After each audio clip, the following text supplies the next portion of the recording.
बड़े प्रयत्न के बाद यूं कहें कि जो हमने अच्छे कर्म किए उन्हीं के हिसाब से हमें ये मनुष्य जन्म मिला है।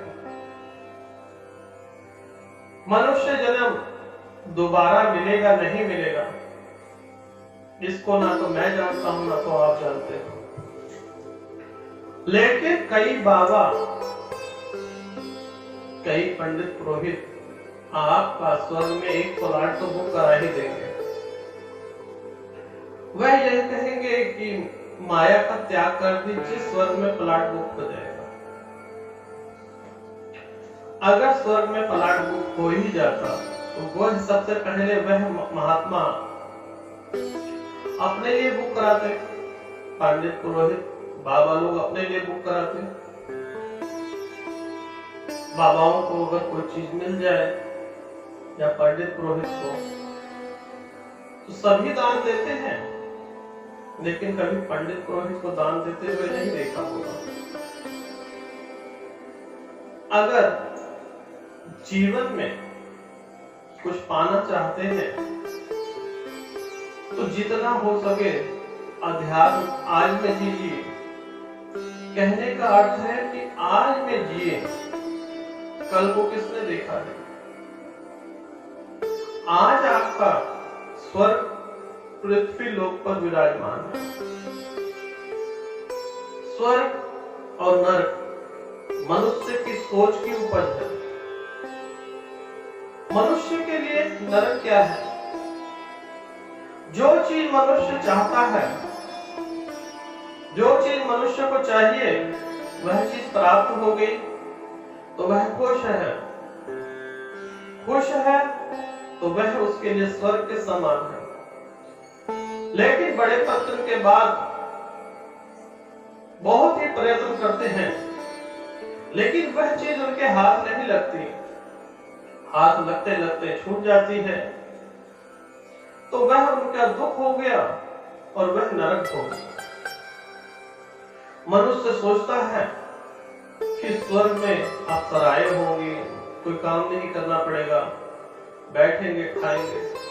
तो आप भी एक लक्ष्य हासिल कीजिए, वही जो सोच रहे हैं वहां तक पहुंचने की कोशिश कीजिए।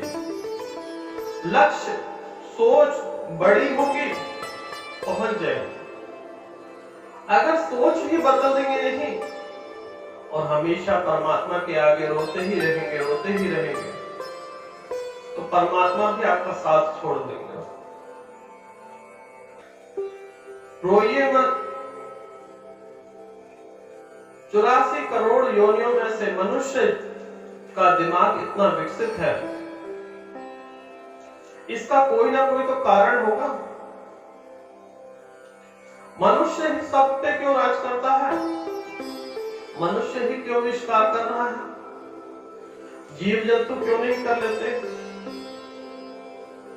हवेन से लेके हाथी, इतने बड़े बड़े जानवर, सब पर मनुष्य राज कर रहा है।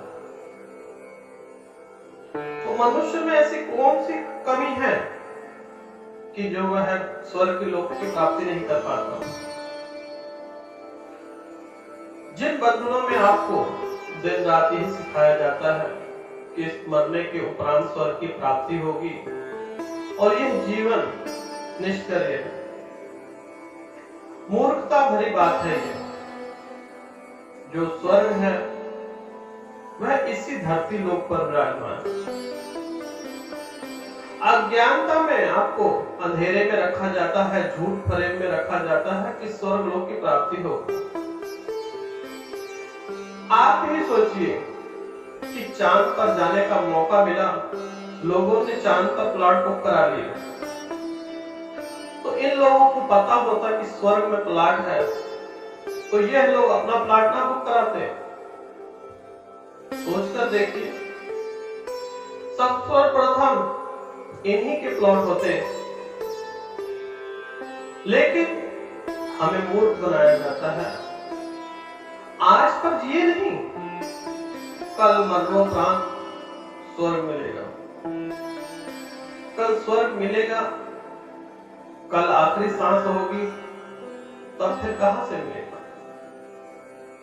और कौन से भूखंड का हिस्सा स्वर्ग है? कोई बताएगा? जो लोग कहते हैं कि परमात्मा ऊपर रहता है, किसी भूखंड में रहता है, परमात्मा भी कहीं नहीं है। परमात्मा स्वयं तुम ही तो हो।